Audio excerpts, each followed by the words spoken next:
是我的第二语文。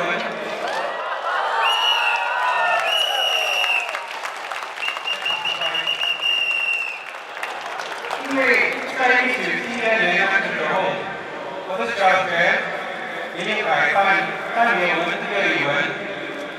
我的父母认为学华语对我比较有用，他们一点也没有错。很多人知道我是一名医生，也是国大的教授。我的生活比较宽裕，而且我也享受我和妻子一起生活，和家人一起的生活。可是我在工作上遇到很多不公好的事情。我看见在医院里有许多病人无法应付他们的医疗费，特别是那些老年人，他们并不想依靠政府，或者是成为他们治理的负担，因为这样拖延了许多应该做的手术，或者很重要的治疗。我想，不同的机构提出反馈，可是他们的回应，通常是很客气的，却没有带来积极的结果。因此，我决定重症。2010年的时候，我做新加坡民主党的职工，也在2011年在破川码头的新加坡民主党集中大会发言过。那次的发言引起了很多医生和我的朋友的关注，很多人以为我因此被遭遇。家想法的是，我在2013年身为国大的全职教授，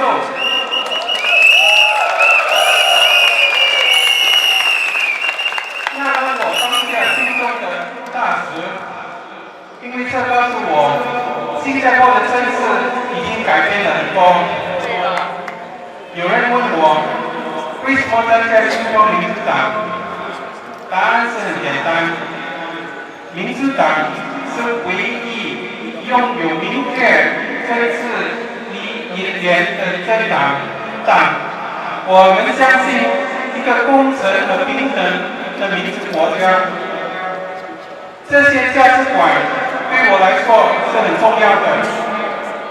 我认为，只要民主党走入国会，我们就可以为新加坡公民所关心的问题提起来，如医疗保险、住屋、教育、人口，以及最重要的是替你们拿回你们的公积金，好不好？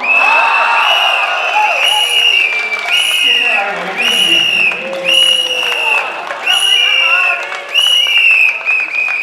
Friends, fellow Singaporeans, I did that because I had one of my patients, sons, who has been coming to our rallies for the last few days. He said to me, "You have to speak in Mandarin." I said, "I haven't spoken in Mandarin in public for more than 30 years since I was in school, and I'm very shy about it."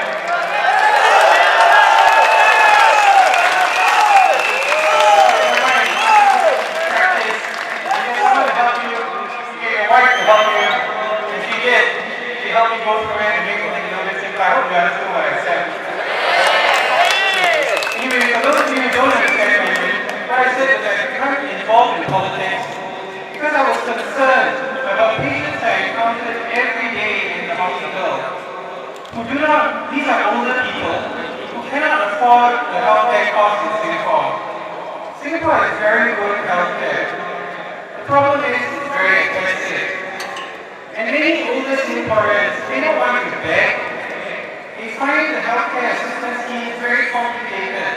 There's the CHESS blue card, the orange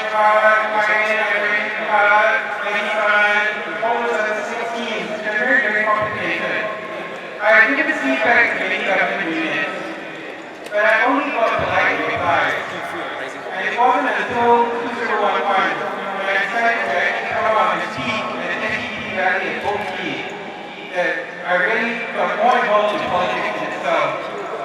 Many people were afraid that I would lose my job, but instead I got promoted in 2003. And this is very reassuring to me, because it shows that there's nothing to fear anymore in Singapore.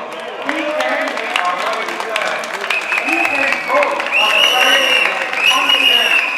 Your vote is secret. Nobody knows how you vote. You have the power to vote. As I said the other day, in a democratic society, the people should not be afraid of the government. The government should be afraid of the people.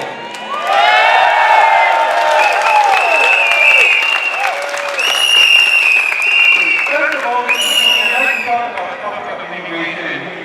I understand that there are many constituencies who are new citizens. And I want to be very clear about this. The SDP is not against immigration. We believe that carefully calibrated immigration can enrich the diversity of Singapore's political, cultural, and civic life.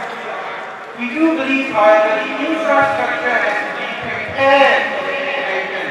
You don't bring in 1 million people without upgrading the roads, the trains, the hospitals, the facilities, and the resources.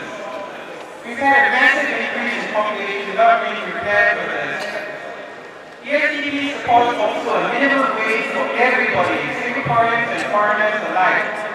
This will stop the exploitation of the migrant workers who build our homes, clean our roads, build our schools, do all the jobs that we don't want to do. They deserve better. Don't you agree? At the same time, a minimum wage will prevent our local workers from losing their jobs to people who are willing to work for less because they can go back in another country where the currency is not so strong. So the SDP is for quality immigration, which protects the rights of immigrants as much as it protects the local population. My own grandfather came over in 1911 from a small village in India in response to an ad looking for someone with an O-level cert. Become the principal of ACS in Penang. He came down to Singapore, got a degree, went on to get a PhD, and served the country with distinction. Many of your parents and grandparents have migrated from India and China. They have come to join the local Malay population to make Singapore what it is today, a rich, diverse society made up of people who have a stake in this country. Immigrants have come to be part of the Singapore family, to live with us, to serve NS with us, are most welcome. Don't you agree? And my message to the new immigrants is this. Although you might feel grateful to the PAP for getting your citizenship, never forget, Singapore is more than the PAP. This country was built by all the people of Singapore, including those described by our first speaker, Mr. Tambyah, people who sacrificed, who spent time in detention or banishment to fight for freedom and independence of Singapore. In order to make Singapore a great country, we need to have multiple different voices. We need to have a vibrant democracy. In fact, the best policies of PAP came out in the 1960s, when we had housing, widespread public housing, when we had healthcare that went out to the villages and homes and was provided free of charge, when the Jurong Town Council was established to transform the neighborhoods around here. All of these policies were put in place by the PAP, which had a very strong opposition that was keeping them on their toes. We are the beneficiaries of many of these policies. Unfortunately, as Mr. Sada pointed out, the PAP of today is not like the PAP of yesterday. Many of those policies have been watered down over the years. For example, after 1984, there's no more pensions except for the very elite ministers. There were no more public hospitals. All the public hospitals were restructured. In order to bring the PAP back to its original role as a democratic socialist party that cares for the people of Singapore, you need a good, strong opposition in Parliament. That's us.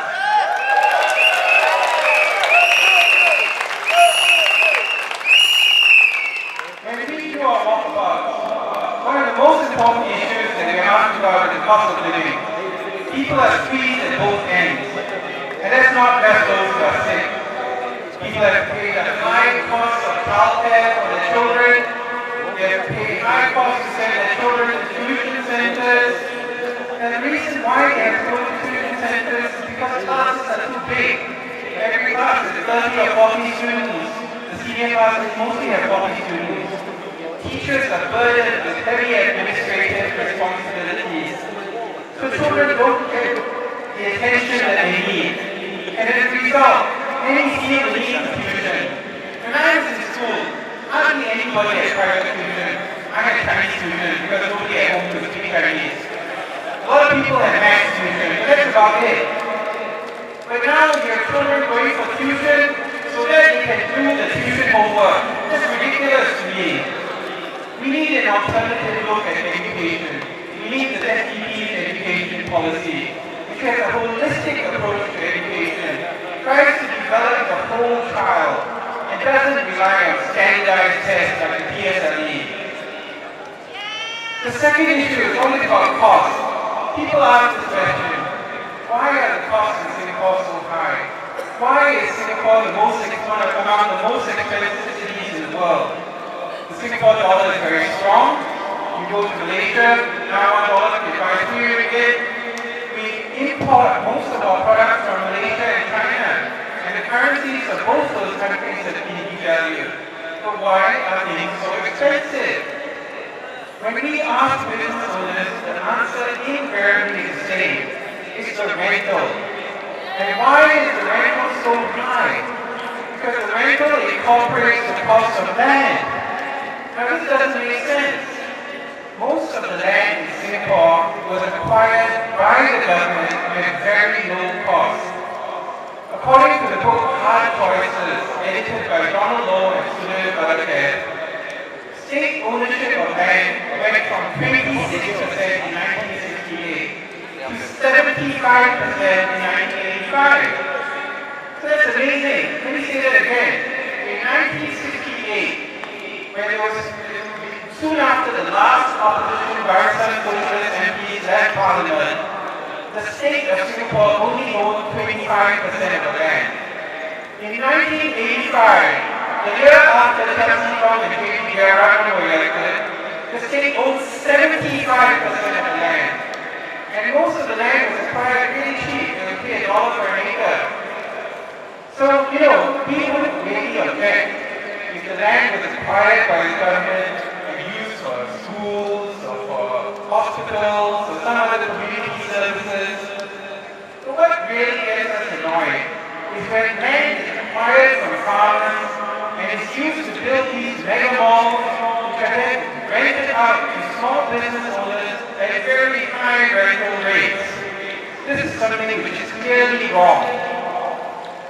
The transition to REITs or real estate investment trusts to generate revenues to shareholders has worsened the problem further. The SDP's economic plan calls for eliminating land costs as a factor in calculating rental or housing prices.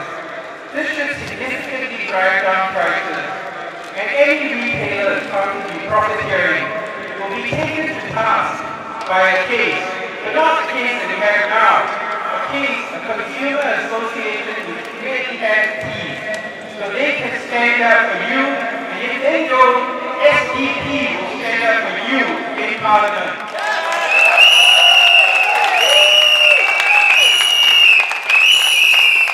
As you can see, the SDP has a strong suite of alternative policies to address the important issues facing Singaporeans today.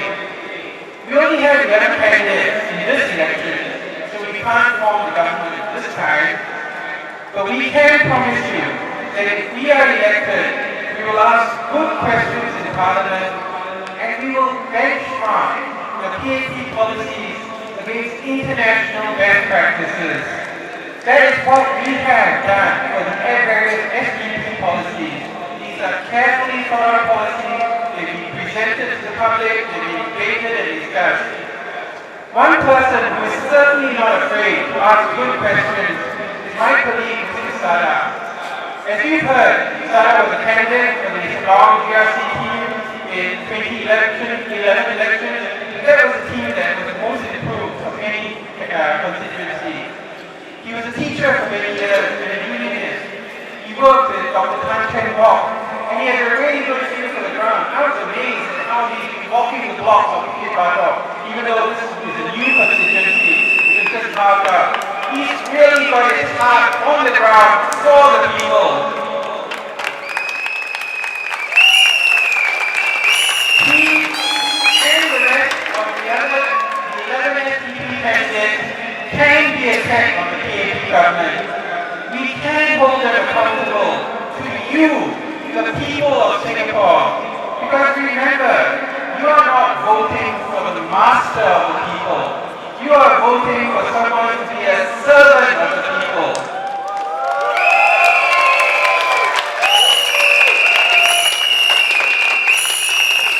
The SDP will ask good questions about issues that matter to us Singaporeans. The cost of living, healthcare, housing, education, population, and CPF. Vote for us